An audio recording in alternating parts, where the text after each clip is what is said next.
माँ एक ऐसा शब्द जिसमें समर्पण, त्याग, प्रेम और ममता का समंदर समाया होता है। इस कहानी की नायिका भी एक माँ है, पर एक गरीब माँ। वो माँ जो अभावों में जीती है, लेकिन अपने बच्चे की एक मुस्कान के लिए अपना सब कुछ न्योछावर कर देती है। उसकी कहानी दर्द से शुरू होती है, संघर्षों से गुजरती है और अंत में इंसानियत की जीत का प्रमाण बन जाती है। कहानी एक चप्पल की कीमत। उत्तर प्रदेश के एक छोटे से गांव रामपुरवा में एक झोंपड़ी नुमा घर था। वहां रहती थी शांति, एक विधवा औरत जिसकी उम्र मुश्किल से 35 रही होगी। उसके साथ रहता था उसका 10 साल का बेटा राजू। शांति के पति रमेश की 2 साल पहले एक सड़क दुर्घटना में मृत्यु हो गई थी। तब से शांति ही राजू की मां और बाप दोनों बन गई थी। शांति की दुनिया का केंद्र बस एक ही व्यक्ति था, राजू। शांति हर सुबह 4 बजे उठ जाती, बासी रोटियों में थोड़ा नमक डालकर खा लेती और फिर निकल जाती काम पर। कभी खेतों में मजदूरी, तो कभी गांव के सेठानी के घर में झाड़ू पोछा। उसकी दिनचर्या कठिन थी, पर चेहरे पर हमेशा संतोष का भाव रहता। वह कहती, जब तक मेरे बेटे के चेहरे पर हंसी है, तब तक मैं थकी नहीं हूं। राजू गांव के सरकारी स्कूल में पढ़ता था।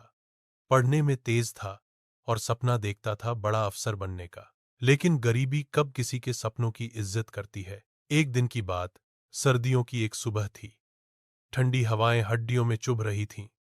शांति चूल्हे पर लकड़ी जला रही थी ताकि राजू को थोड़ा गर्म खाना मिल सके। तभी राजू दौड़ता हुआ आया। आंखों में आंसू थे। क्या हुआ बेटा? शांति घबरा गई। मां, मेरी चप्पल टूट गई। मास्टर जी ने कहा है कि टूटी चप्पल पहनकर स्कूल मत आया करो। सब बच्चे हंसते हैं मुझ पर। शांति के हाथ रुक गए। उसकी आंखों में आंसू आ गए, लेकिन उसने चेहरा नहीं मोड़ा।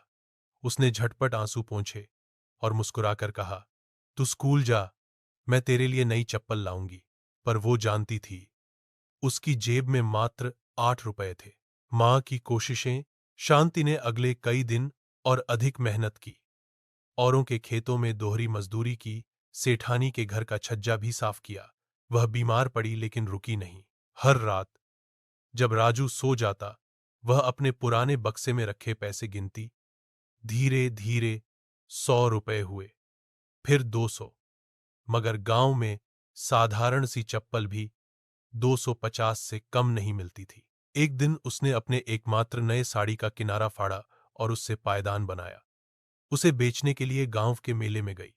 किसी ने कहा, कौन खरीदेगा इस सस्ती चीज को? लेकिन एक बूढ़ी औरत को वो पायदान भा गया। उसने 70 रुपए दे दिए। अब शांति के पास 270 रुपए थे। चप्पल का उपहार।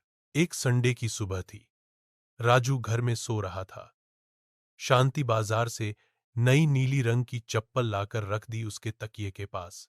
जब राजू उठा और चप्पल देखी, तो उसकी आंखों में चमक आ गई। दौड़कर मां से लिपट गया। मां, तूने मेरे लिए चप्पल खरीदी? तूने क्या खाया? शांति ने मुस्कुराकर कहा, तेरी मुस्कान ही मेरी भूख मिटा देती है। राजू ने उस दिन स्कूल जाते हुए पहली बार सिर ऊंचा करके चलना सीखा। अंतिम संघर्ष। वर्ष बीतते गए। राजू अब 18 वर्ष का हो गया। शांति की तबीयत अब बिगड़ने लगी थी। एक दिन गांव के डॉक्टर ने बताया कि शांति को टीबी हो गया है और इलाज के लिए कम से कम 5,000 रुपये चाहिए। राजू उस समय इंटर की परीक्षा दे रहा था, लेकिन मां की हालत देखकर उसने पढ़ाई छोड़ दी और गांव के पास के शहर में एक होटल में